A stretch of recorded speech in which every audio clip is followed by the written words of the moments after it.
हरिओम प्रियात्मन। आप सब में निवास कर रहे प्रभु को मेरा सत सत नमन।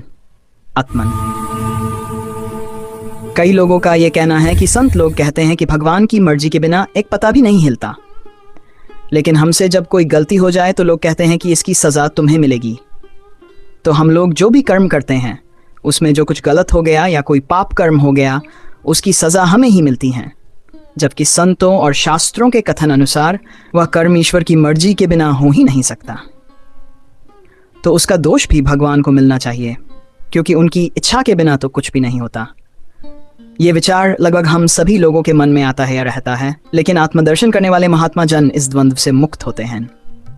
इसको ठीक से समझने के लिए परमात्मा, आत्मा और जीवात्मा के भेद को अच्छी तरह समझना होगा।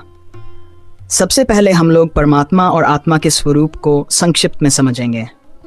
आत्मन ये बहुत ही गूढ़ रहस्य है।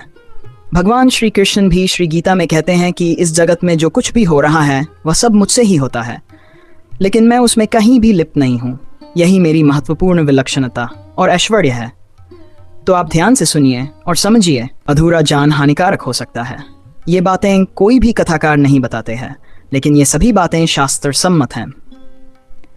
तो आत्मन, सबसे पहले हमें यह विश्वास होना चाहिए कि कोई ना कोई तो एक सर्वोच्च शक्ति है जो इस पूरे ब्रह्मांड को संचालित करती है, और उस शक्ति को ही परमात्मा या भगवान कहते हैं। और वह परमात्मा जिसने इस संसार की रचना की, जीवों को बनाया और उसमें भावनाएं तथा गुण भरे। भगवान उन सभी भावनाएं एवं गुणों के पराकाष्ठा हैं। वे छोटे से भी छोटे हैं तो बड़े से बड़ा भी हैं। करुणा और दया के सागर हैं तो क्रूरता के पराकाष्ठा भी हैं। भगवान अनंत कोटि ब्रह्मांड के नायक, मालिक या अधिष्ठाता हैं। भगवान अपने एक अंश से इस पूरे ब्रह्मांड का संचालन करते हैं, और वह है जीवों में सूक्ष्म रूप से निवास करने वाला आत्मा। जैसे अग्नि के एक कण में भी अग्नि के अभिगुण होते हैं। अनुकूल वातावरण मिलने पर अग्नि का एक छोटा सा कण भी विशाल रूप धारण कर लेता है। उसी तरह ये आत्मा जो परमात्मा का अंश है, और उस आत्मा में भी परमात्मा के सभी गुण विराजमान हैं। अर्थात हमारे अंदर भी उस परमात्मा के सारे गुण हैं, क्योंकि हमारे अंदर भी उसी परमात्मा का अंश आत्मा विराजमान है। केवल हम लोग उसे सही ढंग से देख नहीं पा रहे हैं। उस महान शक्ति के महानता, विशालता और विलक्षणता को किसी भी विज्ञान के द्वारा नहीं जाना जा सकता। उन्हें केवल प्रेम पूर्वक भक्ति करके ही कोई बिरला है जान सकता है। आत्मन, आप थोड़ा सब्र रखें। इस प्रश्न को ठीक से समझने के लिए इन तथ्यों को समझना अति आवश्यक है। आत्मा के बिना इस ब्रह्मांड में किसी सजीव या निर्जीव का अस्तित्व नहीं है। एक पत्थर का भी कोई सेंटर पॉइंट होता है, वह सेंटर पॉइंट ही उस पत्थर में स्थित आत्मा है। जब भगवान किसी भी सृष्टि का लय करना चाहते हैं तो अपने आत्म रूप को अपने अंदर लय कर लेते हैं। भगवान शाश्वत, सत्य, शक्ति, प्रकाश, शांति, निर्मलता, प्रेम और आनंद के सागर हैं। तो भगवान हम सब के अंदर आत्मा रूप से इन सभी गुणों के साथ विराजमान होकर हम सभी को चलने फिरने या कर्म करने की शक्ति देते हैं, वह भी बिना किसी शर्त के तथा बिना कोई प्रति उपकार की इच्छा रखते हुए, और हमें कर्मों की करने की स्वतंत्रता भी देते हैं। यानी कि तुम्हें जो उचित लगे करो, मैं हमेशा तुम्हारे साथ हूँ। अब यह तो आत्मा, परमात्मा और भगवान का स्वरूप है, लेकिन जिसे हम अपना मैं कहते हैं वह कौन है? अर्थात हम लोग भगवान तो है नहीं, फिर हम लोग कौन हैं? हम लोगों के या किसी भी जीव के बाहरी शरीर के अतिरिक्त एक सूक्ष्म शरीर भी है, वही हमारा मैं है। जैसे आपके हाथों की तरफ इशारा करके कोई ये पूछे कि ये क्या है, तो आप बोलेंगे कि ये मेरा हाथ है, यानी कि ये आपका हाथ है। आप वह हाथ नहीं हो तो आप कौन हो? यही जो आपका मैं है वह आपका सूक्ष्म शरीर है, जिसे जीवात्मा कहते हैं। ये जीवात्मा उस परमात्मा के अंश आत्मा का प्रकाश है। ये जीवात्मा भी अविनाशी और शाश्वत है, लेकिन ये जीवात्मा स्वयं प्रकाश नहीं है। ये आत्मा के प्रकाश से प्रकाशित होता है। जैसे चंद्रमा के पास अपना प्रकाश नहीं होता, वह सूर्य के प्रकाश से ही प्रकाशित होता है। आत्मन, ध्यान रहे कि ये पूरा ब्रह्मांड भगवान के आंतरिक अभिव्यक्ति का विस्तार है। इसलिए ब्रह्मांड या प्रकृति के माध्यम से ईश्वर के द्वारा बनाए गए इस सृष्टि रूपी तिलस्म के नियमों के संकेत मिलते हैं, जिसे ध्यान से समझा जा सकता है। लेकिन इसे समझने की दृष्टि भी भगवान की कृपा के बिना नहीं मिलती।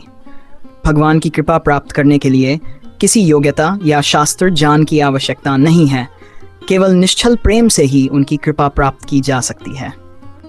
तो ये जीवात्मा जो आत्मा का प्रकाश है और उसका मूल आत्मा ही तथा इसका लक्ष्य भी आत्मा से मिलना ही है।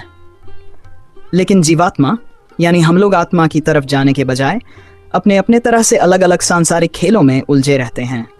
इसी जीवात्मा में हमारे द्वारा किए गए अच्छे या बुरे कर्मों के संस्कार संचित होते रहते हैं और उन्हीं कर्मों से बने संस्कारों के अनुसार ही हमारे जीवन में जन्म, मृत्यु, लाभ, हानि, यश और अपयश घटित होते रहता है। हमारा वर्तमान स्थिति जो कुछ भी अच्छा या बुरा है वह हमारे उन्हीं संचित कर्मों के आधार पर है। इसमें आत्मा या भगवान कोई हस्तक्षेप नहीं करते। भगवान तो उन अच्छे या बुरे भोगों को भोगने की शक्ति देने के लिए सतत हमारे साथ होते हैं और प्रतीक्षा करते हैं कि कब कोई जीवात्मा उनकी तरफ अपना रुख करे और भगवान उसका कल्याण कर दें। इस तरह जीवात्मा यानी कि हमारा सूक्ष्म शरीर अर्थात हम लोग भी अविनाशी हैं। हम लोगों का कर्मों के अनुसार केवल शरीर और स्थिति बदलती हैं और कर्मों के अच्छे बुरे फल भी हमें ही भोगना पड़ता है। हम लोग भी कई कल्पों तक बार बार जन्म लेते हैं। आत्मा या भगवान के बिना कोई भी कर्म नहीं हो सकता। हम लोगों में आत्मा नहीं रहे तो हमारी इंद्रियां कुछ भी करने में असमर्थ हो जाती है। इस तरह भगवान सभी का मुख्य कारण होते हुए भी उनसे अलग है, यानी उसमें लिप्त नहीं होते। लेकिन इन सबको समझकर और इनसे विमुख होकर जब कोई जीवात्मा ईश्वर मुखी होकर ईश्वर को निश्चल होकर पुकारता है तो उस जीवात्मा का आत्मा से मिलन हो जाता है और वह आत्मा के साथ एक रूप हो जाता है। जैसे बूंद नदी में और नदी के सागर में मिल जाने पर सागर से नदी के जल का अलग पहचान कर पाना असंभव होता है और इस तरह जीवात्मा का आत्मा में लय हो जाता है, लेकिन आत्मा का कभी लय नहीं होता। तो भगवान आत्मा या परमात्मा हमें कर्म करने की स्वतंत्रता दी है और सभी अच्छे या बुरे कर्मों को करने की शक्ति भी वही देते हैं, लेकिन उन कर्मों के फल में भगवान कोई हस्तक्षेप नहीं करते और न ही उन फलों में वे लिप्त होते हैं। तो आत्मन, आशा है कि आप समझ गए होंगे कि जब सब कुछ करने कराने वाले भगवान ही हैं तो गलत कर्मों की सज़ा हमें ही क्यों भुगतना होता है।